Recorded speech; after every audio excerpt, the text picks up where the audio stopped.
Para a gente conseguir desvendar qualquer crime numa prova de concurso, principalmente da Sebrasp, entender o que é o fato típico não é só importante, não. É a chave mestra. É o primeiro passo, sabe? A base de toda e qualquer análise.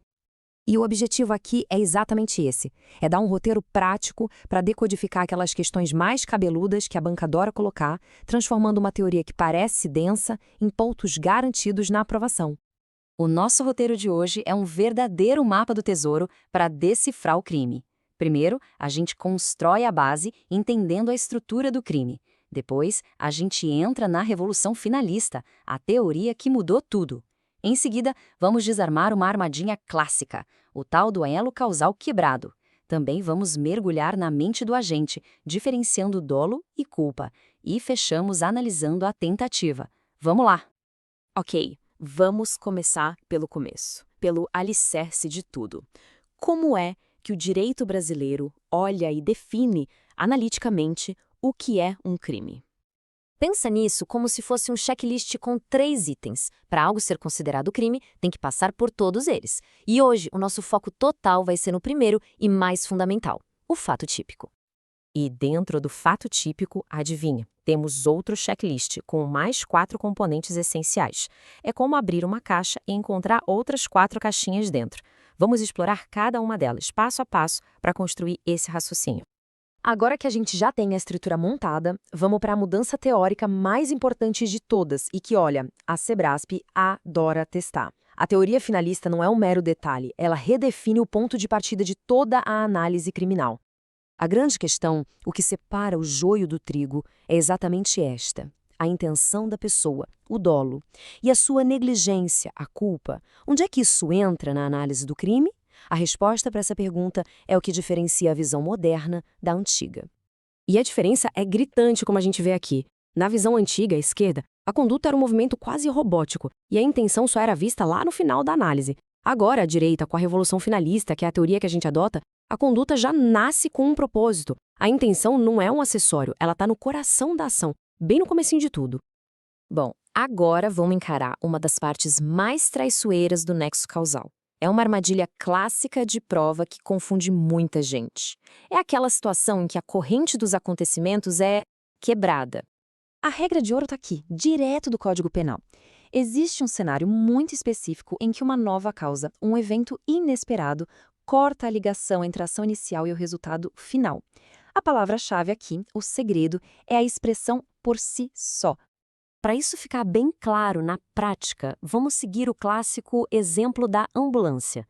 Acompanhe a linha do tempo comigo. Primeiro, a ação inicial do José. Depois, acontece um evento totalmente novo, o acidente. E, por fim, o resultado morte, que foi causado diretamente por esse novo evento, e não pelo tiro. Então, o ponto crucial é este. Como o acidente, por si só, causou a morte, a responsabilidade do José fica limitada àquilo que a ação original dele realmente fez. Ele vai responder pelo que tentou fazer, mas não pelo resultado que foi causado por um fator totalmente externo. Simples assim, o elo foi quebrado. Vamos avançar agora para a mente do agente, focando numa distinção que é, sem sombra de dúvida, uma das favoritas da banca Sebrasp. A diferença aqui é sutil, mas super decisiva, entre dolo eventual e culpa consciente. Olha só, o ponto de partida é o mesmo, como a gente vê na tabela. Nos 2 casos, o agente prevê que o perigo existe. A grande virada de chave está na postura.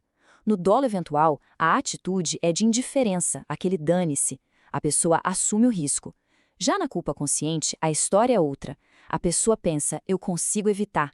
Ela confia de verdade que a sua habilidade vai impedir o resultado. É essa diferença que a Sebrasp vai cobrar. E aqui, pessoal, uma informação de ouro, uma pegadinha clássica. O STJ já pacificou esse entendimento. Sim, é perfeitamente possível ter tentativa com dolo eventual. Isso tem que estar na ponta da língua. Se a pessoa assume o risco de um resultado, mas ele não acontece por fatores externos, ela responde por tentativa, sim. E para fechar essa sessão, vamos definir rapidinho o preterodolo. Pensa nele como um crime com 2 etapas mentais. A primeira etapa é intencional, com dolo. Por exemplo, a intenção de agredir alguém. A segunda é culposa. O resultado mais grave, tipo a morte, acontece por descuido, sem intenção. É o caso clássico da lesão corporal seguida de morte. Dolo no começo, culpa no fim. Para fechar, vamos analisar o ciclo de vida de um crime. E, o mais importante para a prova, identificar quais crimes, pela sua própria natureza, nunca, jamais, podem ser punidos na forma tentada. O chamado caminho do crime mostra que a lei penal só começa a se preocupar quando o pensamento vira ação concreta. A mera cogitação e, como regra, a preparação não são puníveis. A coisa começa a ficar séria na fase de execução. É aí que a tentativa pode acontecer. E aqui está a lista de ouro para a prova. Memorizar essas 7 categorias onde a tentativa não é admitida é fundamental. Por exemplo, nos crimes culposos é até ilógico como alguém pode tentar fazer algo que não tem a intenção de fazer. Ou nos crimes unissubsistentes, que se fazem com um único ato, como a injúria verbal. Ou a pessoa consumou o crime ou não fez nada. Não existe meia injúria. Grave bem essa lista, ela vale pontos preciosos. Então, vamos recapitular rapidinho os pontos mais quentes que a gente viu. O finalismo puxou o dolo e a culpa para dentro da conduta. O exemplo da ambulância mostra como uma causa superveniente pode quebrar o nexo causal. A diferença entre dolo eventual e culpa consciente está na atitude do agente. O STJ diz que dolo eventual e tentativa combinam sim. E, claro, aquela lista de crimes que não admitem tentativa é essencial. E para a gente fechar, fica essa reflexão. Entender esses elementos não é só teoria para passar em prova. É a ferramenta que nos permite diferenciar, com precisão técnica, uma fatalidade de uma conduta que realmente merece a atenção do direito penal. Como é que essa estrutura toda muda a percepção dos casos que a gente vê no dia a dia?